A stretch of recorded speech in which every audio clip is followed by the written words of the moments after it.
It all began on a cold evening when my wife walked out of the bedroom, already dressed in clothes that looked too glamorous for the late hour. I asked her where she was going, and instead of giving me a straight answer, she snapped, "Where I go is none of your business." Her tone was sharp, dismissive, and it struck me harder than I expected. We had been married for years, yet suddenly I felt like a stranger standing in my own home. Her words echoed in my head long after she slammed the door and left. I tried to convince myself she was just upset, maybe blowing off steam with her friends, but the doubt dug its claws deeper into me. I stayed awake, pacing around the living room, staring at the clock as the hours crawled by. Midnight passed. Then 1 a.m. She still hadn't returned. At 3 a.m., the shrill sound of my phone shattered the silence. My hands trembled as I picked it up.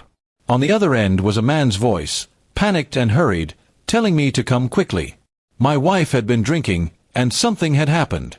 The words blurred, but the message was clear. She was in trouble. Without another thought, I grabbed my keys and raced into the night. When I arrived, my worst fears were confirmed. She was there, at a hotel parking lot, surrounded by people I had never seen before.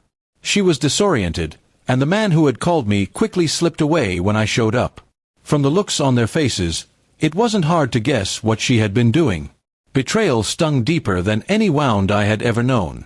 I didn't cause a scene then. Instead, I quietly helped her into the car, drove her home, and laid her in bed. She mumbled excuses, half drunk, barely aware of what she was saying. But I didn't argue. I didn't yell. Because in that moment, I decided her betrayal would not go unpunished. I would give her the revenge she would never see coming. The next morning, she acted as if nothing had happened.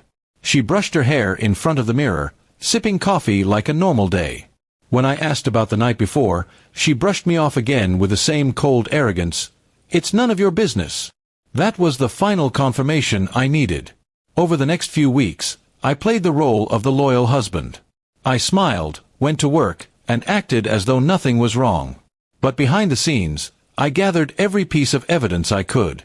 Phone records, text messages, photographs. Her carelessness worked in my favor. Every lie she told stacked higher until the truth was undeniable. I also met with a lawyer. Quietly, carefully, I prepared the divorce papers. I made sure everything would be in my favor. The house, the savings, even her car that was technically under my name. I was patient because I wanted my revenge to be final and absolute. One Friday night, she announced she was going out again. I nodded, smiled, and wished her fun. After she left, I went into action. By the time she returned home, stumbling in heels and smelling of perfume that wasn't hers, I was sitting at the dining table with a folder of papers neatly laid out.